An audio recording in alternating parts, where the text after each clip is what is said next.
Hello ಸ್ನೇಹಿತರೆ, ಎಲ್ರಿಗೂ ನಮಸ್ಕಾರ. ಇವತ್ತಿನ ದಿವಸ ನಮ್ಮ ಯಶಿನಾ ಇನ್ಸ್ಟೆಂಟ್ ಗೀಸರ್ ನಾವು ತಿರುಮಲೆಯಲ್ಲಿ ಇನ್ಸ್ಟಾಲೇಷನ್ ಮಾಡಿದೀವಿ. ಸೊ ಬನ್ನಿ ಅವ್ರನ್ನೇ ಕೇಳೋಣ. ಸರ್, ನಿಮ್ಗೆ ಹೇಗೆ ಗೊತ್ತಾಯ್ತು ನಮ್ಮ ಯಶಿನಾ ಇನ್ಸ್ಟೆಂಟ್ ಗೀಸರ್? ಈಗ ಸ್ನಾನಕ್ಕೂ ಆಗುತ್ತೆ. ಹೌದು. ಆಮೇಲೆ ನಮ್ದು ಸ್ಟ್ಯಾಂಡಿಂಗ್ ವರ್ಕ್ ಜಾಸ್ತಿ. ಹೌದೌದು. ಸಾಯಂಕಾಲದಕ್ಕೆ ಕಾಲುಗಳೆಲ್ಲ ನೋವು ಎತ್ಕೊಂಡಿರುತ್ತೆ. ಹೌದು. ಬಿಸಿನೀರು ಒಂದು ಸ್ವಲ್ಪ ಉಪ್ಪು ಹಾಕಿ ಹಾ, ಅದ್ರಲ್ಲಿ ಕಾಲುಗಳನ್ನ ನಾವು ಇಟ್ಕೊಂಡಿದ್ರೆ ನೋವೆಲ್ಲ ಎಳ್ದಾಕತ್ತೆ. ಖಂಡಿತ. ಅದಕ್ಕೆ ಅನುಕೂಲ ಆಗ್ಲಿ ಅಂತ ಅಂದ್ಬಿಟ್ಟು ನಾನು ಗೀಸರ್ ಹಾಕಿಸ್ಕೊಂಡಿದ್ದೆ. ಅದಕ್ಕೆ ಅನುಕೂಲ ಅಂದ್ಬಿಟ್ಟು ಯಶಿನಾ ಗೀಸರ್ ನೀವು ಹಾಕೊಂಡಿದ್ದೀರಾ. ಬಿಸಿನೀರು ಬರ್ತಾ ಇದೆಯಾ ನಿಮ್ಗೆ? ಬರ್ತಾ ಇದೆ ನೋಡಿ ಒಂದ್ಸತಿ ಮುಟ್ಟಿ. ಬಡವರಿಗೆ ಹಾ. ರೇಟ್ ಕಮ್ಮಿ ಆಗುತ್ತೆ. ಖಂಡಿತ. ಅನುಕೂಲನೂ ಆಗುತ್ತೆ. ಕ್ವಾಲಿಟಿಲಿ ನೀವು ಆಲ್ರೆಡಿ ನಮ್ಮ ಹಳೆ ಕಸ್ಟಮರ್.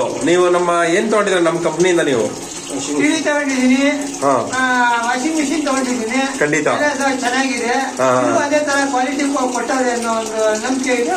ಕೊಡ್ತಾರೆ. ಹಾ. ಏನೇ ಇದ್ರು ಸರ್ವಿಸ್ 5 ನಿಮಿಷ ಮಾಡ್ಕೊಡ್ತಾರೆ. ಖಂಡಿತ ತಾತ. ಈಗ ನಾ ವಾಷಿಂಗ್ ಮಿಷಿನ್ ತಗೊಂಡು ಎಷ್ಟು ವರ್ಷ ಆಯ್ತು ನೀವು? 5 ವರ್ಷ ಆಯ್ತು. ಏನೂ ರಿಪೇರಿ ಇಲ್ಲ. 5 ವರ್ಷದಿಂದ ಏನು ರಿಪೇರಿ ಇಲ್ಲ. ಸೊ ರೀಸೆಂಟ್ ಆಗಿ ಏನೋ ಒಂದೇ ಒಂದು ಕೆಪಾಸಿಟಿ ಮಾತ್ರ ಚೇಂಜ್ ಮಾಡಿದ್ದು ಅಲ್ವಾ? ನಾನೇ ಜಾಸ್ತಿ ಹಾಕ್ಬಿಟ್ಟು ಕೆಪಾಸಿಟಿ ಆಗಿತ್ತು, ಅದನ್ನ ಚೇಂಜ್ ಮಾಡ್ಕೊಟ್ಟು ಕಷ್ಟ ತಗೊಳ್ಳಿಲ್ಲ. ಓಕೆ. ಈಗ ಬಿಸಿನೀರು ಬರ್ತಾ ಇದೆಯಾ? ಬರ್ತಾ ಇದೆ. ನೋಡಿ ಒಂದ್ಸತಿ. ಬರ್ತಾ ಇದೆ. ಬರ್ತಾ ಇದೆಯಾ ಬಿಸಿನೀರು? ಬರ್ತಾ ಇದೆ. ಇನ್ನು ನಿಮ್ ಸ್ನೇಹಿತರಿಗೆಲ್ಲ ಹೇಳ್ಬೋದಲ್ವಾ? ಧಾರಾಳವಾಗಿ ನೋಡ್ತಾ ಇರ್ತಿರ್ಬೋದು ಸ್ನೇಹಿತರೆ. ನಮ್ಮ ಕಸ್ಟಮರ್ ಈಗ ರಿವ್ಯೂ ಕೊಟ್ಟಿರ್ತಾರೆ. ಸೊ ಯಶಿನಾ ಇನ್ಸ್ಟೆಂಟ್ ಗೀಸರ್ ನೋಡಿ. So unlimited hot water 10 years ಅಲ್ಲ ನೀರ್ ಬರ್ತಾ ಇರುತ್ತೆ ನಿಮ್ಗೆ. 10 ಸೆಕೆಂಡ್ ಅಲ್ಲಿ ನೀರ್ ಬರ್ತಾ ಇರುತ್ತೆ.